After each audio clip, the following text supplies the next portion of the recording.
Yeah, very good morning.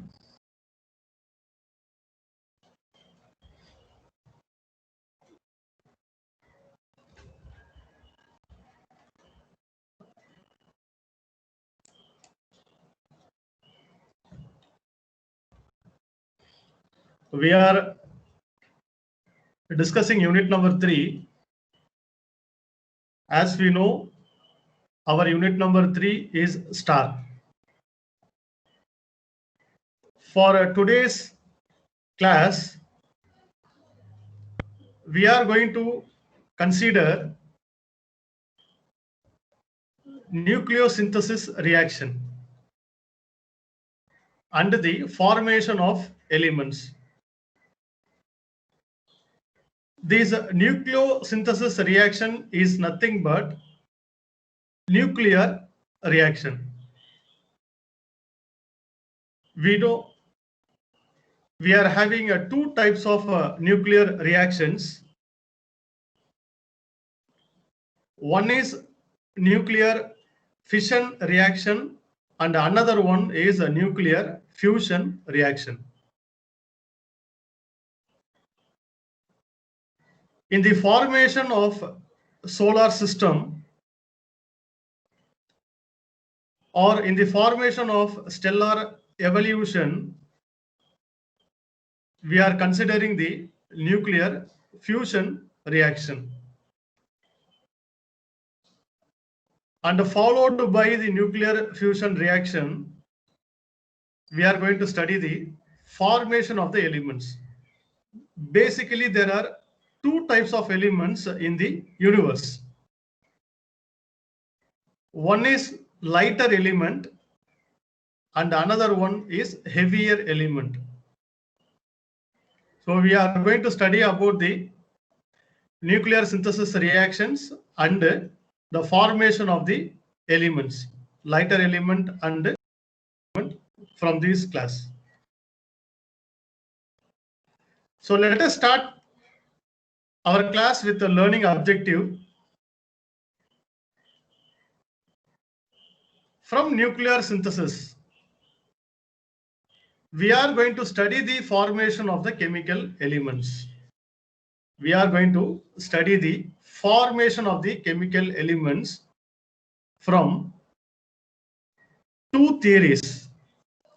So here in the nuclear synthesis reaction, in the formation of the chemical elements, whether it's lighter element or a heavier element, we are going to have two different types of theory. One is Big Bang theory and another one is stellar theories. From the Big Bang theory, we are going to study the formation of the lighter elements.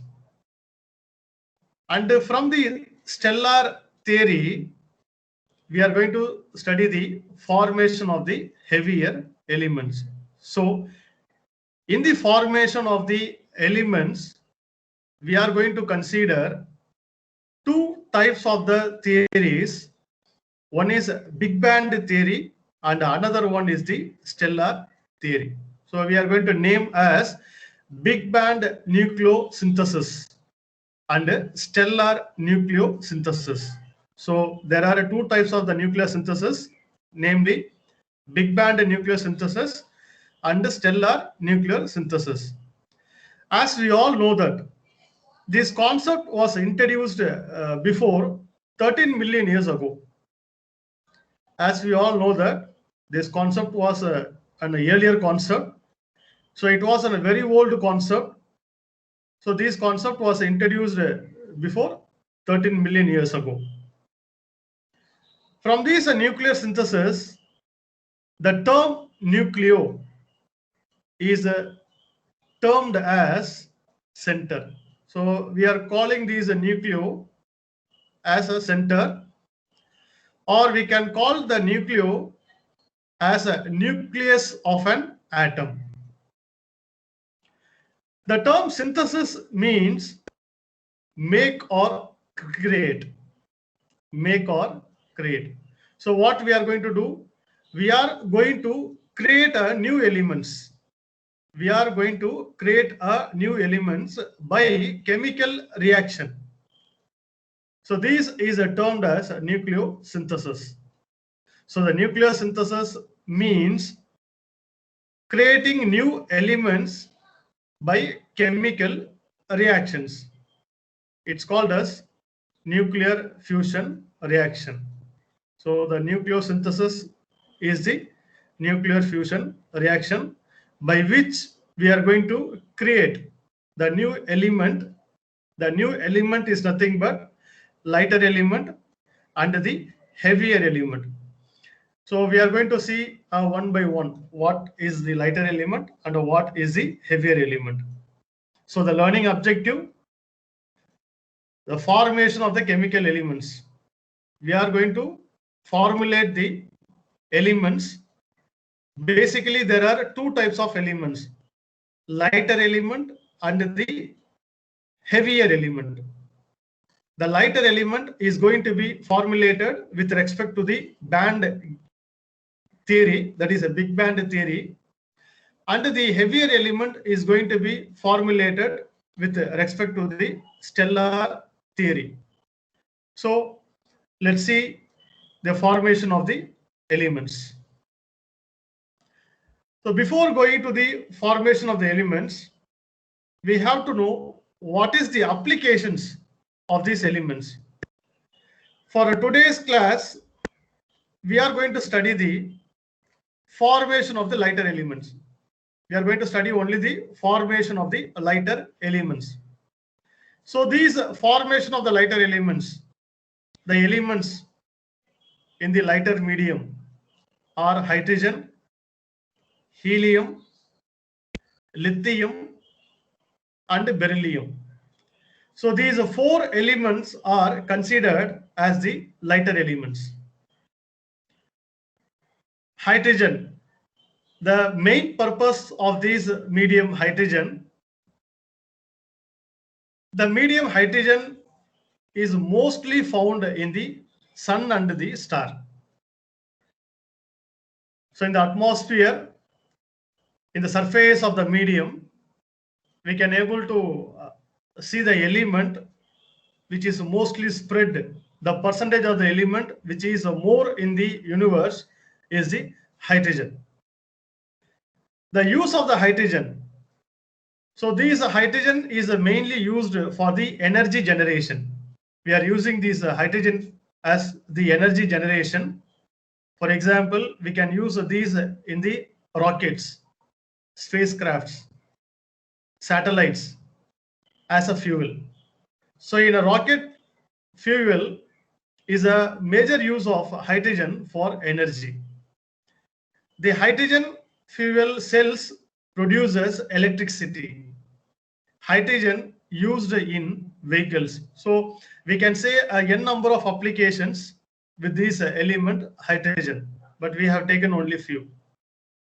So they are used as the rocket fuel, the main purpose to generate the energy. Second, they are used as a fuel cells for producing electricity. And third, they are used in the vehicles for the propulsion. The second light element is the helium. As we know, we are seeing this helium in the balloons, inflate balloons. So I have taken only a single example, helium used as in the inflate balloons. So other than this, the helium is used in many sectors, in many industries. The third element is a lithium. So nowadays, the battery, we are using a mobile communication process. So in the mobile phone, we can able to see the battery. The battery is made with the lithium. The lithium is used as a main storage device. It used as a main storage device.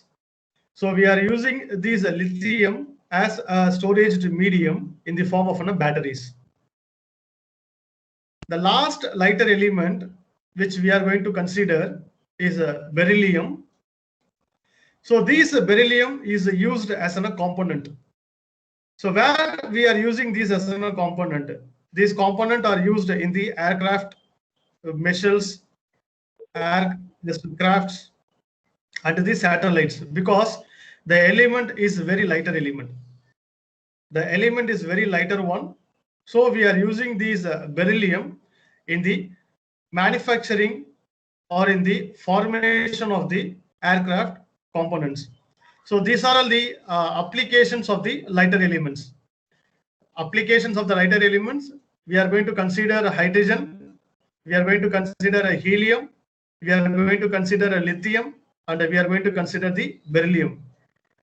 So in this lecture, we are going to study how this hydrogen is going to be formulated, how this helium is going to be formulated, how the lithium is going to be obtained, and how we get. So this is the nucleosynthesis reaction. In a nucleosynthesis reaction, we are going to formulate the elements. First element is a hydrogen, the second element is a helium, the third element is a lithium, and the fourth element is beryllium.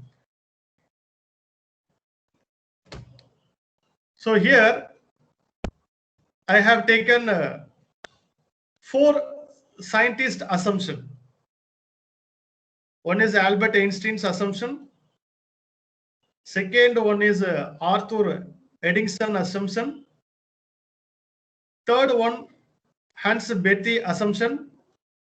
And the fourth one, Fred Hoyle assumption.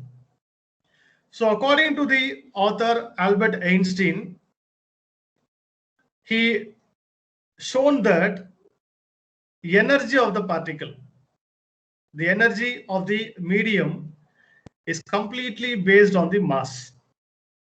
That's why we are using Einstein's theory of relativity, E is equal to mc square. So this equation is nearly correlated with our assumption, stellar evolution. So here in the formation of the star and in the formation of the various elements, the mass is going to be act as the main source.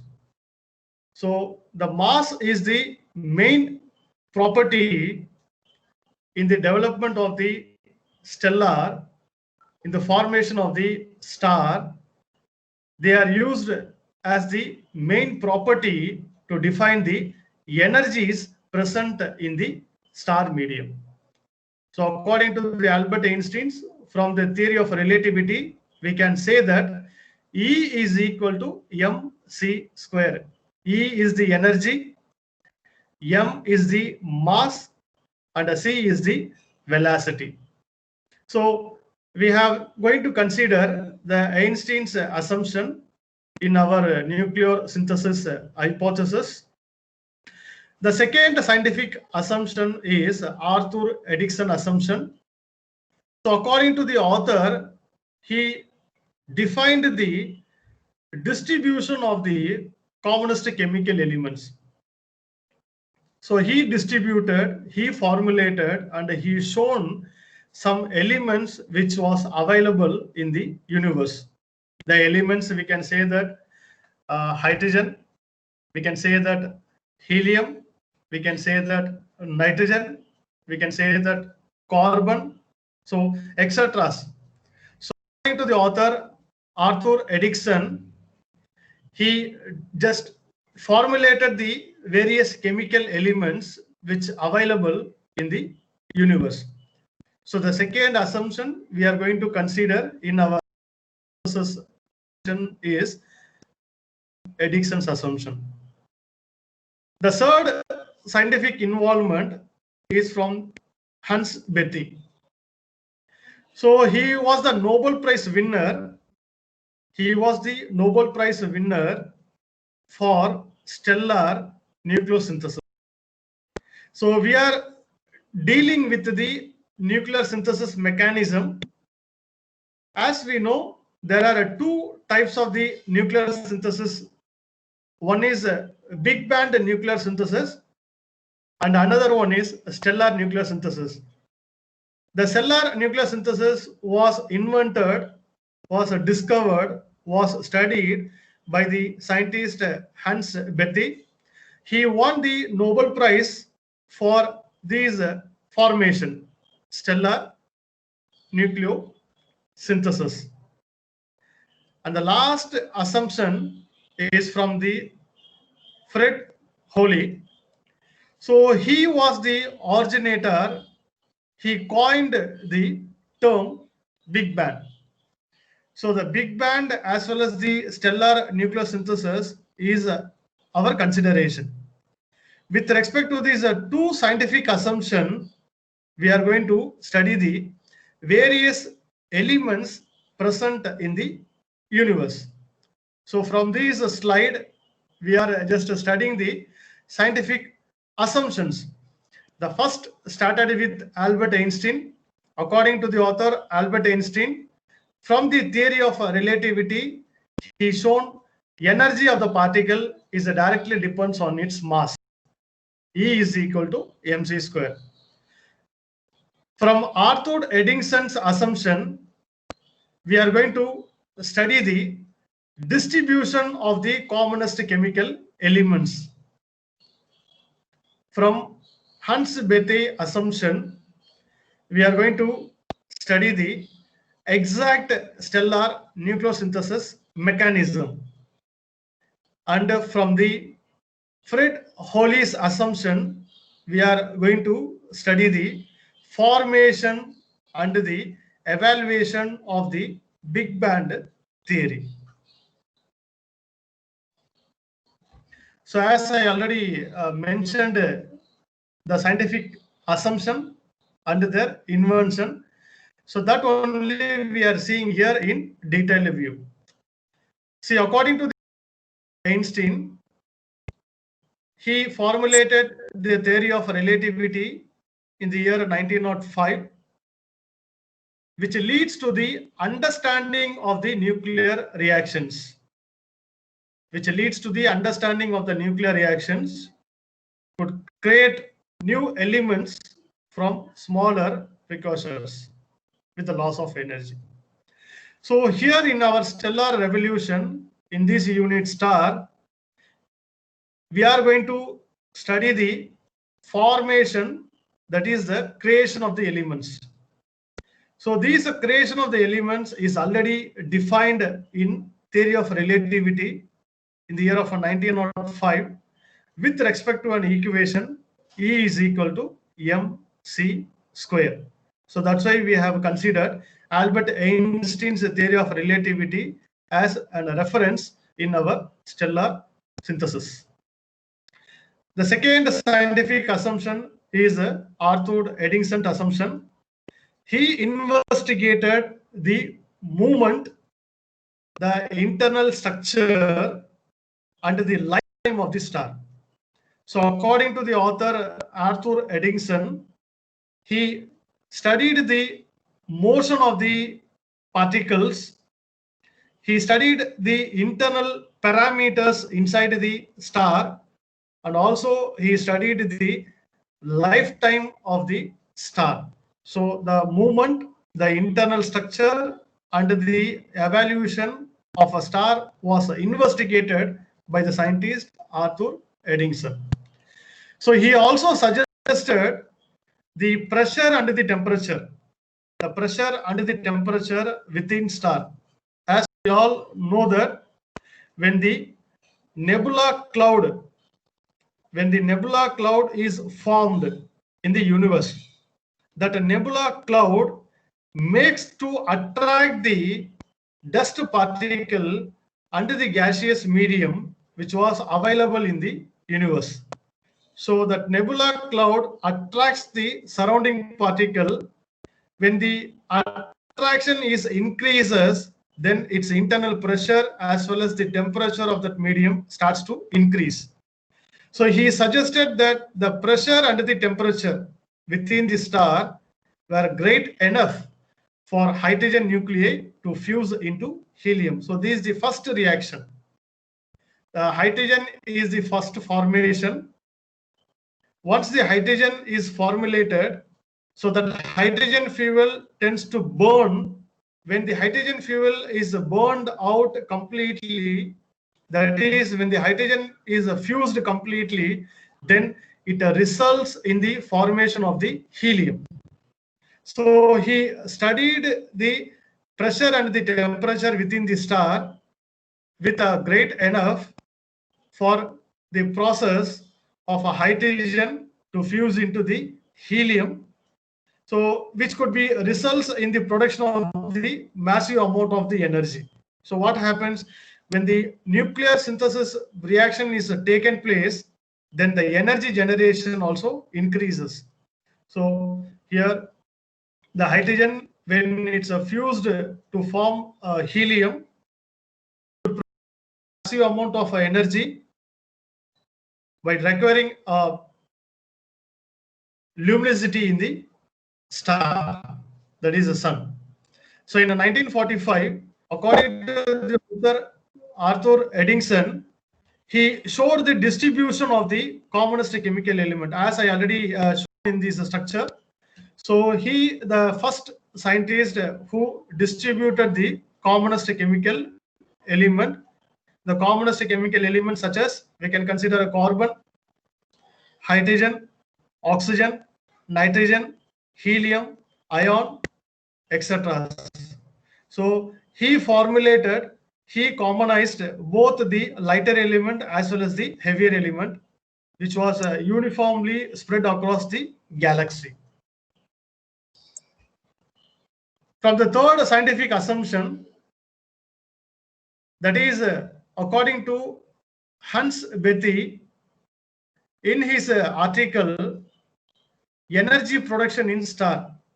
So in his article, Energy Production in Star, in the year of 1939, he analyzed the different possibilities for reactions by which the hydrogen is fused into the helium. So this also one of the process which we are going to study. When the hydrogen is reacting with some neutrons, some alpha particle, it results in the formation of the helium. So the hydrogen fused into helium, it will result in some elements. So in his article, Energy in Star, in the year of 1939, he differentiate possibilities for reactions with the hydrogen is fused into the helium. And also we know that he was the Nobel Prize winner for his discoveries concurring stellar nucleosynthesis named CNO cycle. CNO cycle is nothing but carbon, nitrogen, oxygen cycle. So in the CNO cycle, carbon is going to be act as the catalyst. Carbon is going to be act as the catalyst, so which in turn fuse the some other alpha particles in main sequence star in the formation of the elements. The last scientific assumption is from Fred Hollis. So in the year of 1949, he originated the term Big Bang. So he, the scientist who coined the time Big Bang in the year 1949. So let's start our principle. See, for today's topic, we are going to see the nucleosynthesis.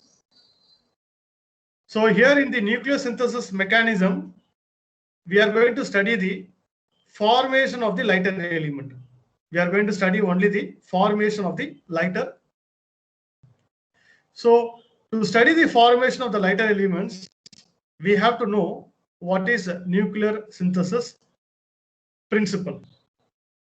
So this term nuclear synthesis is the process of creating new atomic nuclei from protons and neutrons.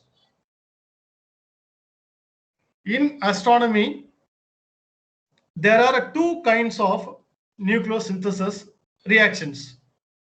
So as I already informed that we are having two types of nucleosynthesis mechanisms in astronomy. They are namely big band nucleosynthesis reaction and the second stellar nucleosynthesis reaction. So here in these big band nucleosynthesis reaction, we are going to produce the lighter elements other than the hydrogen. We are going to produce the lighter element other than the hydrogen. For example, we are going to consider tellurium. We are going to consider tritium. We are going to consider helium. We are going to consider lithium. We are going to consider beryllium. So the elements, for example, heavy helium 3, helium 4, lithium 7, beryllium 7 is going to be formulated, is going to be studied by the help of big band nucleosynthesis reaction. From stellar nucleosynthesis, we are going to create the chemical elements with the help of the nuclear fusion reaction which takes place within the star. So here the elements which we are going to produce are the heavier element. For example, we are going to produce a carbon, we are going to produce a helium, we are going to produce a neon, we are going to produce a iron, so etc. So in this lecture, we are going to study the production of the chemical elements by two theory, one from the big band theory and another from the stellar nucleosynthesis theory. The first consideration is a big band nucleosynthesis mechanism. What is this big band nucleosynthesis mechanism? So to define this big band nucleosynthesis mechanism, I have structured the total theory in the form of a chart. Big band nucleosynthesis mechanism is the process of producing the light elements during the big band expansion.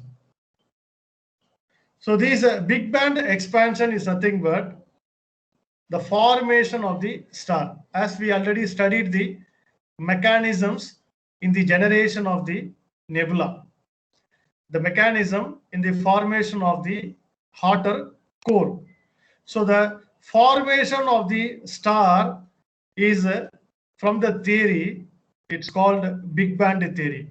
So it is defined as the process of producing the lighter elements during the big band expansion. As we all know that it is about 13 million years ago. So this theory was a very old theory. It's of about 13 million years ago. Here from this big band nucleosynthesis theory, we are going to study the temperature of the core is extremely hot. As we know that when the nebula cloud combined with the dust particle, it will result in the formation of a massive mass with a high temperature and the internal pressure. So the induced temperature and the occurred internal pressure makes the core to be an extremely hot. So the temperature of the core is extremely hot and some of the energy condensed into quarks. A quark is an elementary particle that contains to form protons and the neutrons. So these are all the basic steps in the formation of the nuclear synthesis reaction. In the formation of the nuclear reaction. So the process of producing the lighter element during the big band expansion, it's about 13 million years ago. The temperature of the core is extremely hot and the energy is condensed into quarks. It's an elementary particle that combines to form protons and the neutron. So this mechanism takes place within seconds. I think the maximum is in 3 seconds. So within 3 seconds, the protons and the neutrons allow the particles to combine within a nuclei in a process it called a nuclear fusion. So this a nuclear fusion mechanism is the beginning process. Then the lighter element expansion will be takes place. So once this nuclear fusion mechanism is taken place, then as we know that the hydrogen little fuse in the core. When the hydrogen fuel is completely burst out, it will result in the formation of the helium.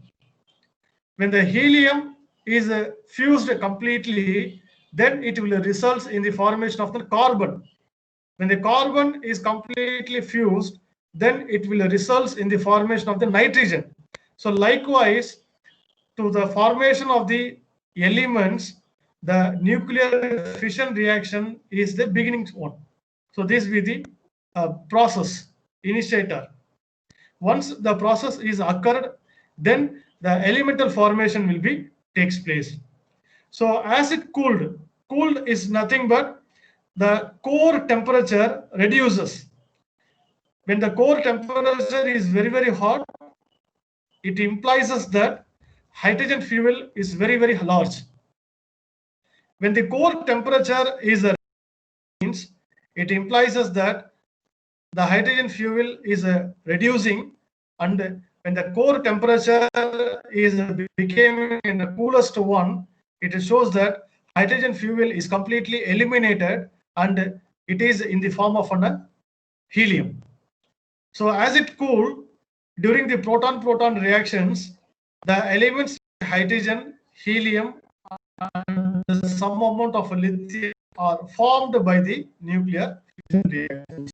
So when it is starts to cool, when the core it's reducing its temperature, when the radiation is emitted from the center of the core, then the core's temperature will be slightly cut off.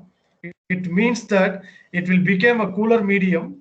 When the medium it's just became a coolest medium, then the elements like hydrogen, helium, lithium, and the beryllium are formed in the medium by the process of a nuclear reaction. So let's start our mechanism for formation of the lighter elements. See, we are considering the nuclear mechanism. As you know, we are having two types of mechanisms. One is a big band nuclear synthesis mechanism, and another one is stellar nuclear synthesis mechanism. We are discussing only about the big band nuclear synthesis mechanism, not the stellar mechanism. For this session, we are considering only the big band nuclear synthesis mechanism. The big band nuclear synthesis mechanism is nothing but the production of the element. The temperature of the core is hot. It gives just a crack. It is an elementary particle that combines the formation of a protons and the neutron. After a second, the proton and the neutron allow the particle to combine as a nuclei in the process called a nuclear fusion. When the nuclear fusion is initiated, then the lighter element expansion will take place. That lighter element expansion the proton-proton mechanism. So these only we are going to study from this big band theory. In big band and nuclear synthesis, we are going to study the proton-proton reactions, not other reactions.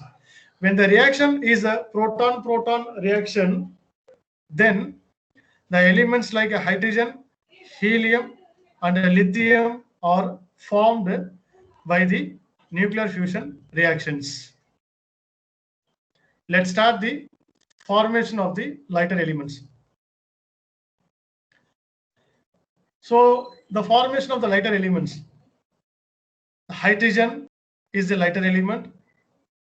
Hydrogen 2, that is deuterium, is a lighter element.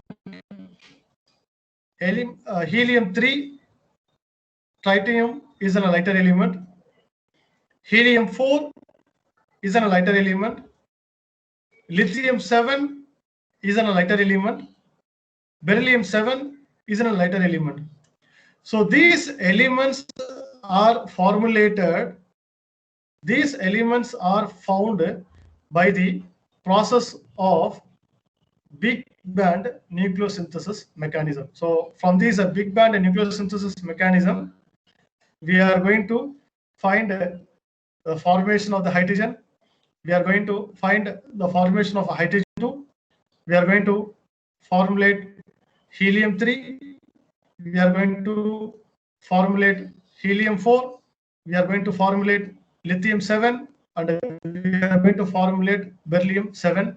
So these just 6 elements which we have shown here are comes under the lighter elements. Comes under the lighter elements. For these lighter element formation, the reaction is proton-proton mechanism. So the reaction is proton-proton mechanism. Let's start one by one. Process number 1. As I already mentioned that the process number 1 is the hydrogen. The process number 1. The fusion reaction takes place with the protons fusing. The fusion reaction takes place with the proton fusing when they fused together. When these are two protons fused together, when these are two light element fused together, they produced a galactic collision with shock wave. See, we can able to see when these are two proton, hydrogen 1 and the hydrogen 1. When these are two fused together, they produce the galactic collision with a shock wave, followed by sequent beta decay, followed by sequent beta decay. Beta decay is nothing but this part, followed by sequent beta decay, which results in the formation of the deuterons. So deuterons is nothing but this part. So when two hydrogen 1, hydrogen 1, when these are two medium fuse together with the beta radiation, results in the formation of deuterium. The deuterium is nothing but deuteron or H2. So when this mechanism is taken place, when this mechanism is happened, what happens? We can say that the core of the star is very, very hot. When the mechanism is happens, the core of the star is seems to be in a hotter one. So this will be the initial process. This will be the initial step that I have shown here. When hydrogen, that is from the proton-proton reaction. When hydrogen and hydrogen, when proton and neutron are fused together, it will result in the formation of the deuterium with the emission of the alpha particle. See, from hydrogen, we are going to get hydrogen 2. This hydrogen 2 is the heavy hydrogen. Hydrogen 2 is the heavy hydrogen. This heavy hydrogen is called deuterium. So the deuterium, the notation is given by 2H. Under this process, the core is hot. Process number 2. When the temperature cooled down below 10 power 10 Kelvin. When the temperature cooled below 10 power 10 Kelvin, helium-3 nuclei are formed from the fusion of two deuterium nuclei and with the release of a neutron. See, this will be the next process. When the two deuterium nuclei fused with together, it will result in the formation of the helium-3. It will result in the formation of the helium-3 with a release of an energy. So here this mechanism is a take place with respect to the structure. Initially, as we all know that the core is very hot. When the core is very hot, the hydrogen fuel is huge. The hydrogen fuel is huge. As we know that the center of the core is burning out. The center of the core is burning out due to the temperature and the pressure. So when the temperature and the pressure is more enough at the center, it makes the hydrogen to burn out. It makes the hydrogen to fuse out. So what happens here in the first structure A, the hydrogen is lost. In the second structure B, the hydrogen is burning out. It reduces. In the third structure C, the hydrogen is further reduces. Structure D, the hydrogen is on further reduces. In the fifth structure C, the hydrogen content is eliminating, and when the temperature is less than 10 power 10 Kelvin, the hydrogen is completely burst out, completely fused out, which results in the formation of the helium. So this is the process.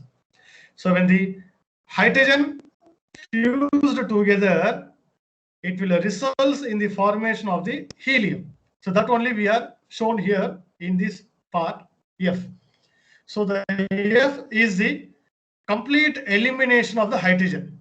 The hydrogen is completely eliminated as the core is just eliminating the radiation. The radiation is exited from the core. So when the radiation is exit out from the core to the outer surface, the hydrogen fuel, it's come to burn out, burst out. That we have shown here from A to B, C, D, and E. We can say that the center core, the size will be reduces. It means that the hydrogen is completely burning out and the hydrogen is converting into the helium. That we have number 2. When the temperature cooled down below 10 power 10 Kelvin, the helium nuclei is formed. Helium is converted. The hydrogen converted into the helium. So this is the second process. The third process, we can say that when deuterium is fused with the helium-3, when a deuterium is fused with the helium-3, which results in the formation of helium-4, which results in the formation of helium-4 with the release of the proton, with the release of the proton. So this will be the process number 3. When a deuterium hydrogen-2, when it's fused with the helium-3, during the collision, during the nuclear fusion, it will result in the formation of helium-4 with the release of the energy. Process number 3. Process number 4, this hydrogen-4, we can see this hydrogen-4 from 3 getting as an output, it's again fused with the titanium. It's again fused with the titanium. That is, when these when these hydrogen-3, that is a titanium, fused with the helium-4, it results in the formation of lithium-7.